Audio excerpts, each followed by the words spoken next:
లడ్డు కావాలా బాబు?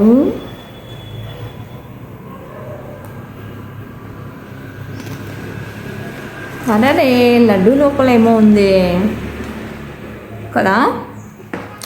Chocolate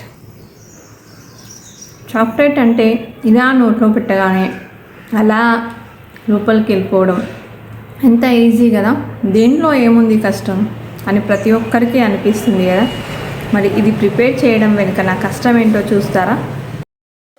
బాదాన్ని first ఒక 5 minutes boil చేసుకోవాలి. దాని తర్వాత చల్లారనిచ్చి తర్వాత పీల్ అవుట్ చేసుకోవాలి. పీల్ అవుట్ చేసుకున్న బాదాంని మళ్ళీ ఫ్రై చేసుకోవాలి.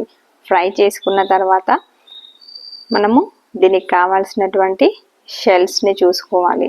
రఫీలియో కదా మనం చూసేది, షెల్స్ చూసుకోవాలి. షెల్స్ చూసుకున్న తర్వాత దాని లోపల ఉన్నటువంటి క్రీమ్, సో ఏం క్రీమ్ ప్రిపేర్ చేసుకోవాలి. దీన్ని ప్రిపేర్ చేసుకున్న తర్వాత మళ్ళీ ఇండివిజువల్గా ఈ క్రీమ్ని 2 షెల్స్లో ఇండివిజువల్గా ఇలా పెట్టుకోవాలి. ఇలా పెట్టుకున్న తర్వాత మనం ఏదైతే ముందు ఫ్రై చేసుకున్న బాదాం ఉందో ఆ బాదాంని మళ్ళీ ఇందులో పెట్టేసి 2 షెల్స్ని కూడా కంబైన్ చేయాలి. దాని తర్వాత మళ్ళీ చాక్లెట్లో డిప్ చేయాలి. డిప్ చేసినటువంటి దాన్ని మళ్ళీ కోకోనట్లో డిప్ చేయాలన్నమాట. ఫైనల్ ఫినిషింగ్ కోటింగ్ అనేటువంటిది అయిపోతుంది. ఇంత ప్రాసెస్ ఉంటుంది.